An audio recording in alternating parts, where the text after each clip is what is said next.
Hey everyone, it's Mark Jensen with the Nielsen Jensen team in Northmarq here in Salt Lake City. We had the opportunity today to tour the Gallacher Apartments in Sugarhouse, Lotus Gallacher. Got to sit down with Bryson Miles, the owner of Nxt Property Management, and get his thoughts on Lotus Gallacher, but also the general market.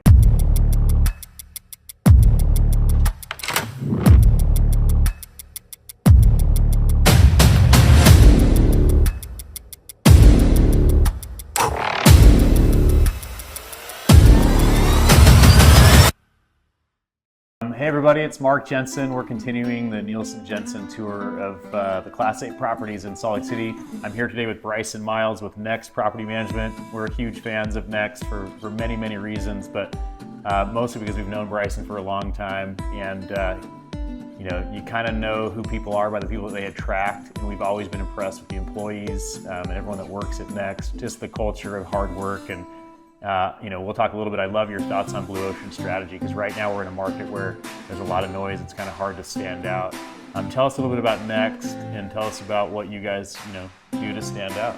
Yeah, I appreciate the confidence, and our partnership has been a lot of years, so I appreciate that, right? So, yeah, I mean, in today's world, property management is not rocket science, but I think one way that we've found to be different from our competitors is that we have a culture of personal touch, right? Our mission at Nxt Property Management is serving you like family. And that goes from our business partners, which are the owners of the properties that we work with, our residents, and our employees, our associates, right? And so we try to treat everybody with the utmost respect as if they were our family, right? Wow. And part of that culture is, if you have a kid who's begging and asking for something that they shouldn't get, the answer isn't always just yes, right? Yeah. It's teaching them the hard way that, hey, that's not how it goes, but we'll work with you and we'll treat you like our family so that you can become a better person and become a better, employee of ours, right? So that lends to some pretty significant retention with our key players, and nice. In today's world, it's extremely hard to find and keep good talent. Yeah. But I hear on a weekly basis people, really good employees of ours come to us and come to me and say, hey, I'd rather not work anywhere else, even if I'm getting paid elsewhere, more elsewhere, because of the culture that's been established at Nxt Property Management. So it's not something that is built overnight, but it's something that we've worked really hard over the last decade on building. Yeah, that's awesome. So right now there's a lot of supply hitting the market. The calls that we're getting on the investment side are like, hey, tell us about supply. There is a lot of supply, but you guys have taken a large market share. You've taken over dozens of buildings in the last couple of months. Yeah. Your market share is expanding. How are you handling the supply with the properties that you're taking over? Because most of them are new lease ups.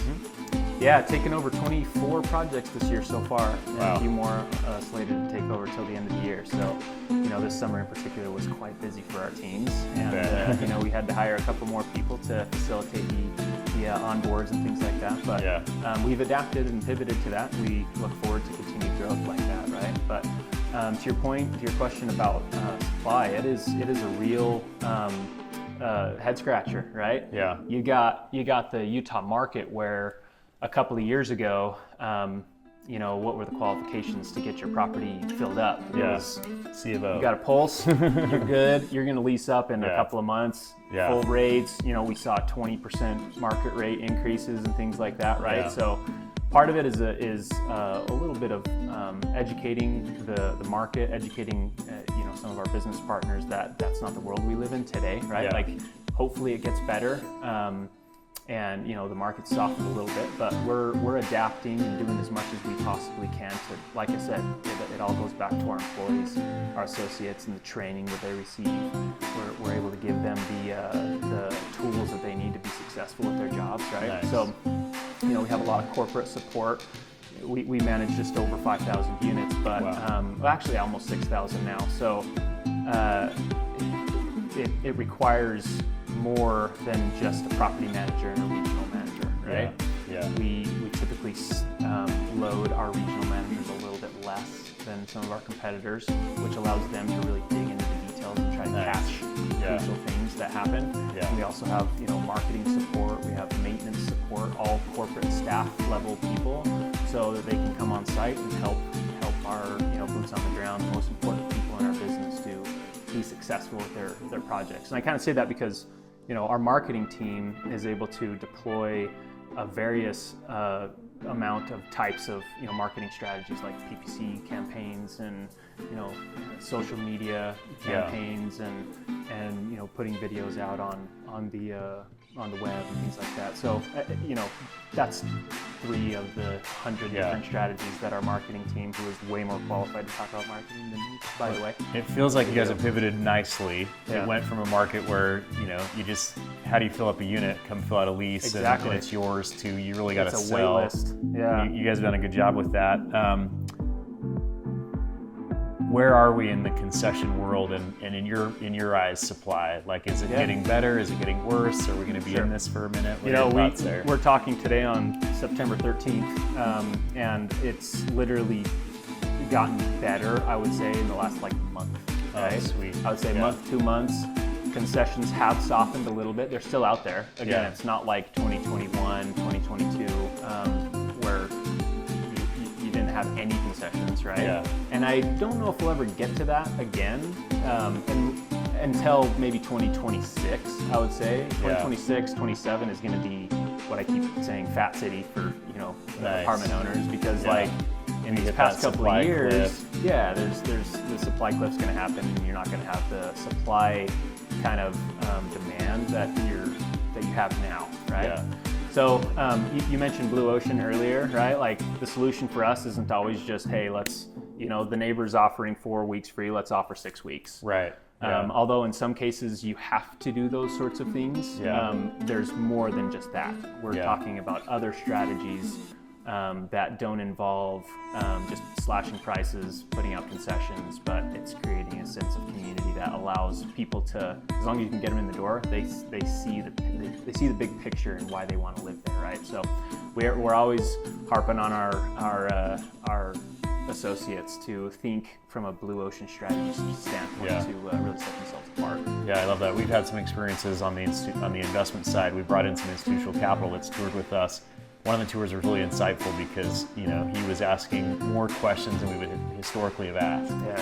Why didn't they lease here? Where did they go? How many people are what kind of, I guess, online hits we're getting, and how much converts to a tour, and of those tours, I mean, it was just all that stuff. So you guys have had to track a lot more data, I'm assuming. For sure, and that's another way that we've adapted to this market is making important decisions based on real data is of utmost importance to us. Yeah.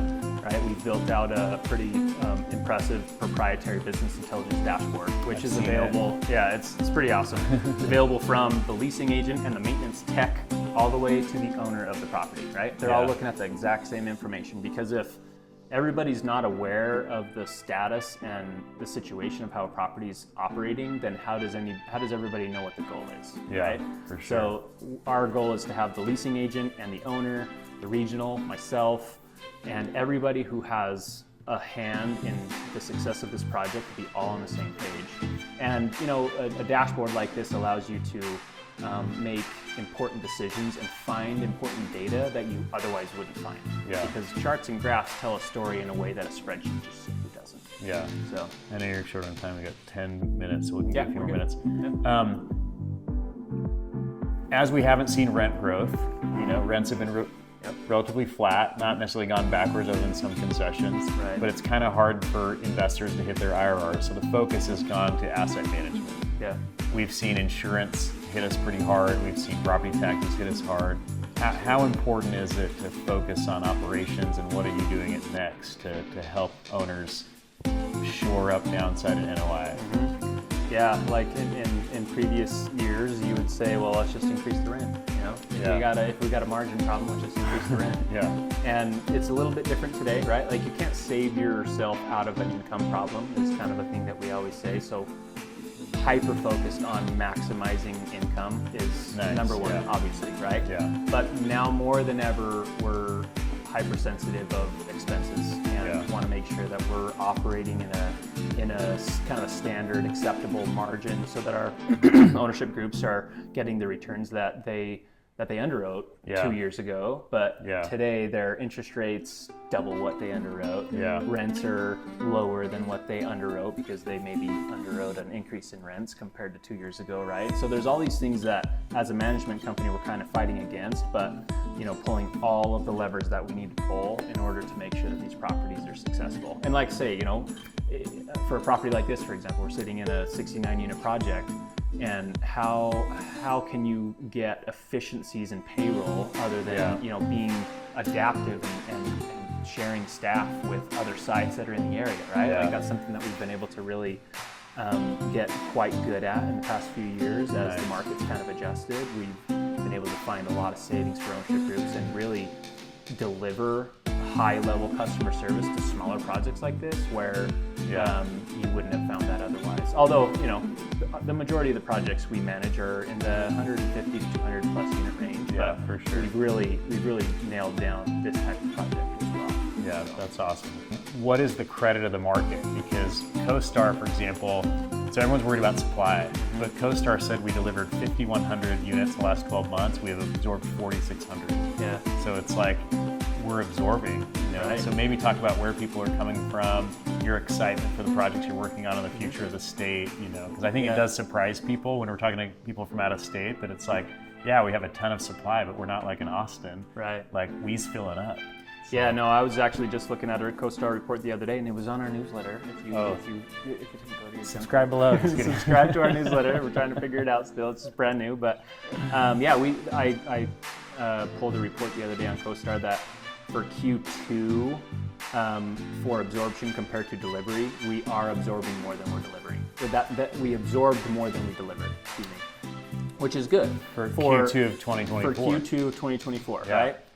Besides downtown Salt Lake, it was the only one that was negative. We delivered more than we absorbed, right? But obviously a much higher number relative than the other markets. Yeah. And they're anticipating that Q3 remains the same way, and actually they're saying that Q3 is supposed to absorb more than they deliver in downtown as well. So to me, a positive outlook with CoStar, although it's one data point, right, is positive, because in the past I've seen that they're a little maybe pessimistic, kind of on the conservative side as far as like outlook, right? So for them to say that we're catching up and that we've caught up and that we will continue to overcome the supply deficit is encouraging to me. Yeah. And like I said earlier, like even here in the last couple of months, you've seen concessions soften.